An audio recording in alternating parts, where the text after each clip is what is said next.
grow up, you tend to get told that the world is the way it is, and your life is just to live your life inside the world, try not to bash into the walls too much, try to have a nice family life, have fun, save a little money.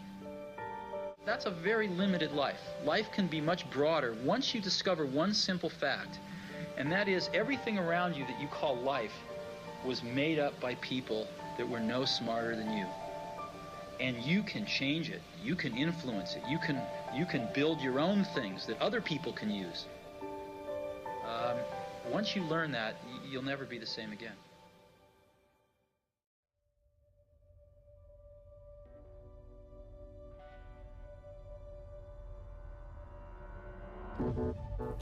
Stephen Paul Jobs was born on February 24, 1955 in San Francisco. His biological mother was Joanne Simpson and his biological father was Abdul Fattah John Jandali. His parents put him for adoption but requested to have the family be intelligent because they were college graduates. Steve Jobs was adopted by Paul and Clara Jobs, who did not fit Steve Jobs' biological parents' expectations because they were lower middle school class couple. As a child, Jobs was not too interested in school. In the 4th grade, he had a teacher named Teddy Hill as a teacher that bribed him to learn. Jobs was given candy and $5 by his teacher to learn the material in school.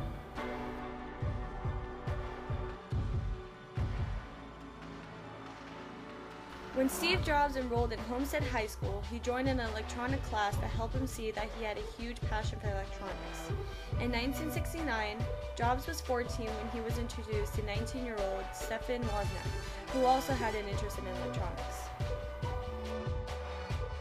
When Steve Jobs finished high school, he attended Reed College. He only stayed enrolled until before Christmas and wandered to classes he was more interested in. When Jobs was away to India, he came back with a passion for designing computer circuits. Woz was so excited about his new passion that he started his own computer.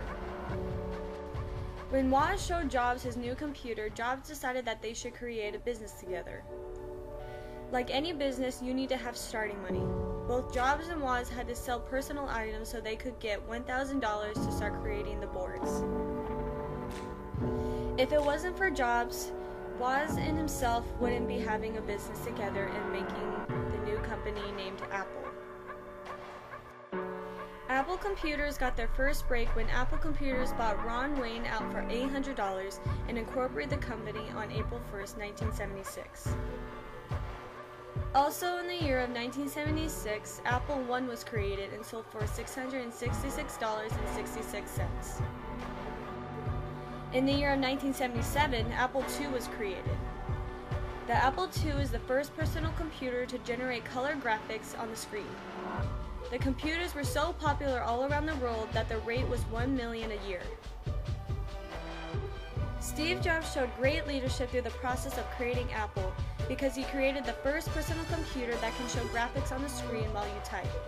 Also, without his managing skills, himself and Woz would never have started Apple.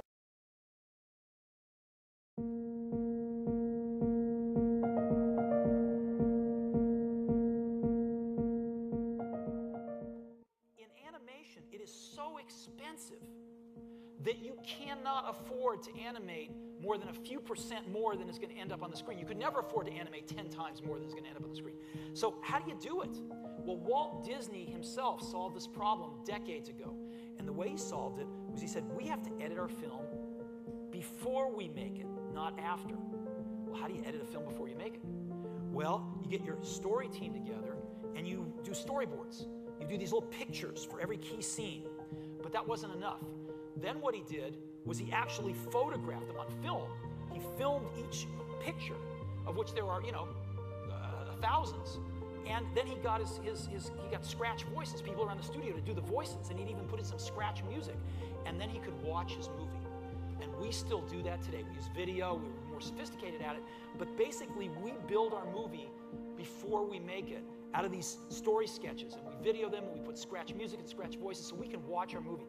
And invariably what you think is going to work crashes and burns when you see it in the reels. And you iterate on these reels thousands of times, and only when it works in the reels do you then go animate it and actually produce it?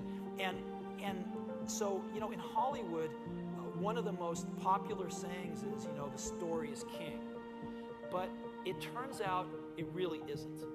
Because when push comes to shove, when a movie's in production and there's a lot of mouths to feed and they're waiting for stuff to make, and the story's not working, almost everybody says, well, we just have to make the movie. And one of the things that I'm proudest of Pixar of is we have a story crisis on every movie, and production's rolling, and there's mouths to feed, and something's just not working, and we stop. We stop and we fix the story. Because John Lasseter, you know, who's one of the founders of Pixar, he really instilled a culture of story, story, story. And even though Pixar is the most technologically advanced studio in the world, John has a saying that's really stuck, which is no amount of technology will turn a bad story into a good story. In 1986, Steve Jobs purchased the computer graphics division from George Lucas and created a successful and independent company called Pixar. Jobs became Pixar's chief exclusive officer.